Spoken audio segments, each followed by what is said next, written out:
हा तर भ्रष्टाचाराचा बीड पॅटर्न. धनंजय मुंडे यांची चौकशी झालीच पाहिजे, काँग्रेसची आक्रमक मागणी.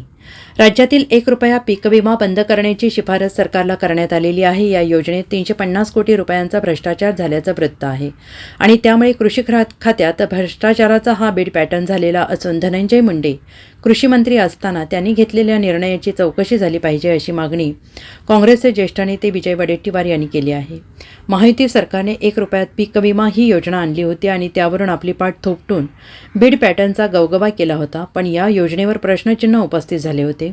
कृषी आयुक्तांच्या अध्यक्षतेखाली समिती नेमली होती. या समितीने राज्य सरकारला ही योजना बंद करण्याची शिफारस केली असल्याचं समजत आहे. विशेषतः या योजनेत शेतकऱ्यांच्या नावे बोगस अर्ज केल्याची प्रकरणं समोर आल्यानंतर ही शिफारस करण्यात आली आहे.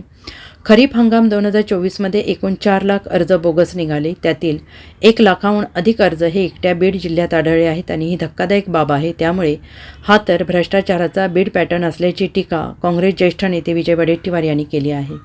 बीड पॅटर्न समोर आणून फार स्वतःची पाठ शासनाने थोपटून घेतली आणि शेतकऱ्यांची मतं सुद्धा घेतली.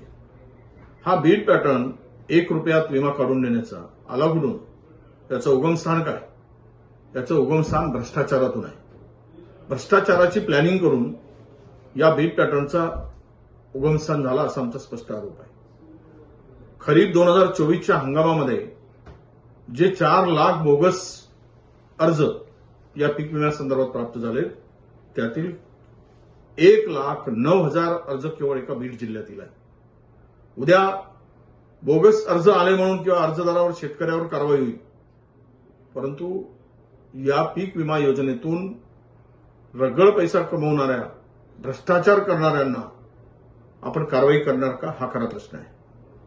खरं म्हणजे हे वादग्रस्त कृषी मंत्री होते काय, धनंजय मुंडे नावाचे ग्रस्त यांनी जे आतापर्यंत योजना आणल्या त्या सगळ्या योजनांना भ्रष्टाचाराची झालर आहे. मुळात पहिला प्रश्न येतो की त्यांनी खरेदीमध्ये जो काही गोंधळ घातला आणि माननीय उच्च न्यायालयाने डीबीटी योजना बंद करून त्यांनी त्यामध्ये जवळपास 105 कोटी रुपये बोगस खात्यामध्ये टाकून स्वतः कमाई केल्याचा आरोप सर्वत्र होत आहे.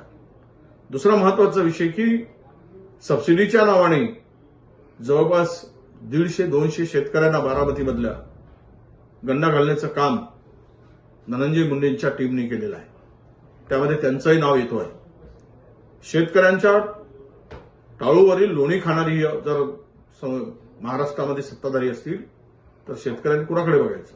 आणि आता तर कहरच झाला की खरीप हंगाम 2024मध्ये जे काही बोगसपणा झालाय, भ्रष्टाचार झालाय, यावर धनंजय मुंडेंच्या काळातील सर्व योजनांची चौकशी होणे आवश्यक आहे. Bureau report, SBN Marathi, Nagpur.